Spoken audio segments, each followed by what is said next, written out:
Hi friends, this is Shirish Kavre sir. Welcome to our YouTube channel E-Sanchi class by Shirish Kavre sir. And as I said in the first part of the figure of speech, we will see soon. So I am here once again for you, and I have come before you with the second part of the figure of speech.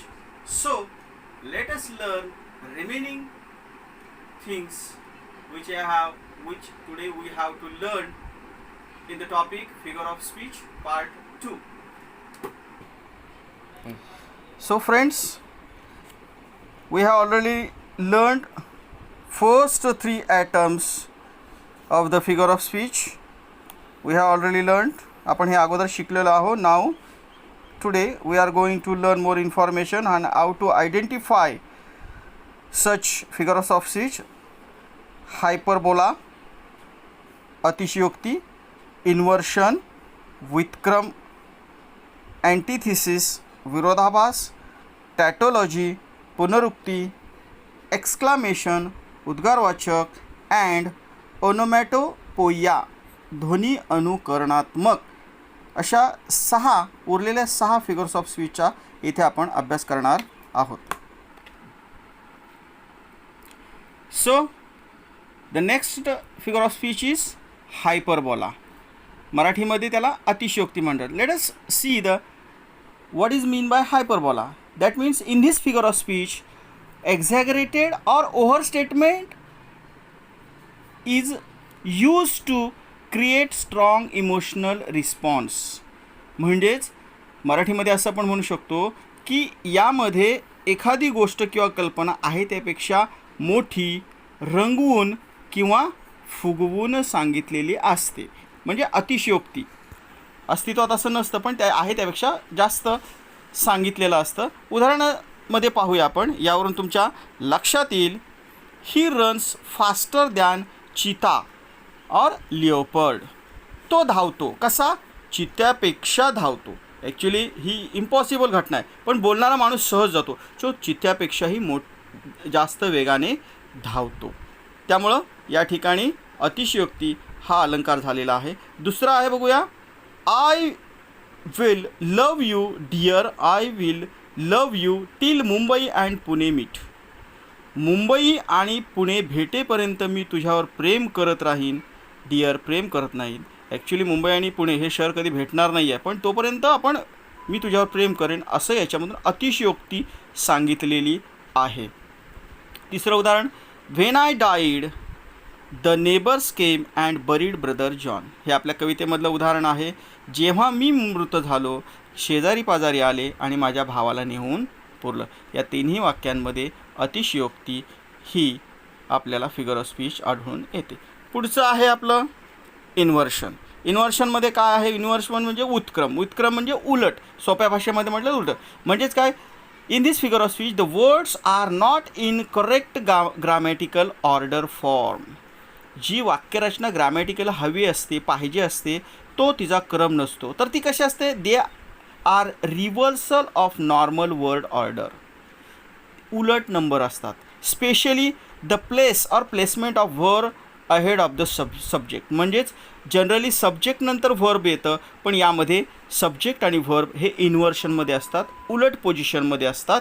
अशा वेळेला inversion हा figure of speech होतो. उदाहरणादाखल बघूया. मी तुम्हाला उदाहरण सांगतो, त्यावरून तुम्हाला आणखी समजायला मदत मिळेल.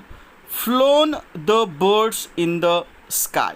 ॲक्च्युली क्रियापदाने सुरुवात झालेली आहे. ऑब्जेक्ट आहे, सब्जेक्ट आहे याचा द बर्ड्स, पण सब्जेक्ट नंतर गेलेला आहे. वाक्य कसं असायला हवं ग्रामॅटिकली? याचा करेक्ट ऑर्डर फॉर्म कसा असायला हवा? The birds flown in the sky. पण आपल्याला कसं दिलेलं आहे? Phloem the birds in the sky. वाक्याचा क्रम उलट दिलेला आहे. इथं इन्व्हर्शन हे फिगर ऑफ स्पीच आपल्याला पाहायला मिळेल. नेक्स्ट बघूया. Captured the tiger in the cage. Actually the correct order कशी असायला हवी वाक्यरचना? The tiger captured in the cage. पण इथं कशी दिलेली आहे? कॅप्चर्ड अगोदर दिलेलं आहे क्रियापद आणि नंतर सब्जेक्ट दिलेला आहे. आलं लक्षात? वारंवार अभ्यास करा, लगेच लक्षात येईल. प्रॅक्टिस करा. तिसरा आहे अँटिथिसिस म्हणजेच विरोधाभास. यामध्ये काय केलेलं असतं, या फिगर ऑफ स्पीचमध्ये opposite words or ideas are use to put two contrasting things, म्हणजे दोन वेगवेगळ्या गोष्टी विरोधी शब्द वापरून, एकमेकांच्या विरुद्ध शब्द वापरून, कल्पना वापरून या ठिकाणी एकत्रित सांगितलेल्या असतात, लिहिलेल्या असतात. म्हणजेच परस्पर विरोधी शब्द किंवा कल्पना, विचार एका वाक्यात वापरलेले असतात. आता इथं उदाहरण दाखल बघूया. अपोजिट वर्ड्स पाहिजे किंवा कल्पना ज्या एकाच वाक्यामध्ये वापरलेल्या जातात. उदाहरणार्थ बघूया. If you can trust yourself, जर तू तुझ्यावर भरोसा ठेवू शकलास, विश्वास ठेवू शकलास. If when all men doubt you, इथं शंका आणि विश्वास आणि श्रद्धा हे दोन भिन्न आहे, विरुद्ध गोष्टी आहेत, परंतु त्या आपल्याला एकाच वाक्यामध्ये पाहायला मिळतात. या ठिकाणी अँटिथिसिस, विरोधाभास हा अलंकार आपल्याला दिसून येईल. दुसरा आहे आय एम कन्फ्युज्ड, मी थोडासा कन्फ्यूज आहे, गोंधळलेला आहे. Whether to accept or to reject, स्वीकारावं की नकार द्यावं त्याचा, याच्याबद्दल मी गोंधळलेल्या अवस्थेत आहे. असं या ठिकाणी दोन भिन्न गोष्टी सांगितलेल्या आहेत. तिसरा आहे I don't know whether this is a बून ऑर कर्स. बून म्हणजे शाप, बून म्हणजे वरदान आणि कर्स म्हणजेच शाप. मला समजत नाही आहे, कळत नाही आहे की हे मी याला शाप समजू की वरदान समजू. असं या ठिकाणी आपल्याला दोन परस्पर विरोधी गोष्टी एकाच वाक्यामध्ये वापरलेल्या असतात. Next figure of speech tautology. Tautology म्हणजेच पुनरुक्तो. बघूया याची इंग्रजी डेफिनेशन कशी आहे. Here expressions or phrases that says the same thing twice. एखादं फ्रेज किंवा एक्सप्रेशन एकच गोष्ट दोनदा सांगते इन अ डिफरंट वे, वेगवेगळ्या पद्धतीने एकच गोष्ट सांगितलेली असते. यासाठी त्यांनी दोन शब्द किंवा वाक्प्रचार वापरले असतात, पण त्या दोघांचाही अर्थ एकच असतो. उदाहरणार्थ बघूया आपण. वी हॅव फीट, आमच्याजवळ पाय आहेत, मजबूत पाय आहेत. To scale and climb. Scale आणि क्लाइंब म्हणजेच चढणे, वर जाणे, दोन्ही शब्द एकाच अर्थाने या ठिकाणी वापरलेले आहेत. दुसरा आहे आपल्या कवितेतलं उदाहरण. My captain does not answer, बोलत नाही आहे. His lips are pale and still, त्याचे जे ओठ आहेत ते निस्तेज आहेत, स्थिर आहेत, स्तब्ध आहेत. म्हणजे एकच गोष्ट त्यांनी वेगवेगळे वाक्प्रचार वापरून सांगितलेली आहे या वाक्यामध्ये. तिसरं उदाहरण बघूया. Either it will rain tomorrow or it won't rain. हा थोडासा अपवादात्मक प्रकार आहे, तरी आपण टॅटोलॉजीमध्ये हा वापरतो. मोठ्या लिटरेचरमध्ये, साहित्यामध्ये हा प्रकार आहेच. कदाचित हा आपल्याला सेकंडरी लेवलला वापरण्यात येणार नाही, पण माहिती असावं म्हणून हे उदाहरण तुम्हाला मी दिलेलं आहे. जेव्हा तुम्ही लिटरेचरचा अभ्यास कराल त्यावेळेला तुम्हाला या गोष्टी, अशा प्रकारचं वाक्य टॅटोलॉजीमध्ये सापडेल. नेक्स्ट बघूया एक्सक्लामेशन. यामध्येच आपल्याला बोध होईल. एक्सक्लामेशन म्हणजेच उद्गारवाचक. म्हणजेच बघूया. Here strong feelings are expressed in the form of explanation. आपल्या ज्या स्ट्रॉंग फिलिंग्ज असतात, भावना असतात, स्ट्रॉंग फिलिंग्ज, त्या एक्सक्लामेशन या उद्गारवाचक चिन्हाचा वापर करून या ठिकाणी सांगितलेल्या असतात. उदाहरण बघूया. Exult O shores and ring O bells. हे आपल्या कवितेतलं उदाहरण आहे. दुसरं आहे आय एम नॉट. बघा या ठिकाणी उद्गारवाचक चिन्ह आय एम नॉट, मी नाही आहे. I hate you. Wow, I really love you, उद्गारवाचक चिन्ह आहे. Next fantastic, let's go.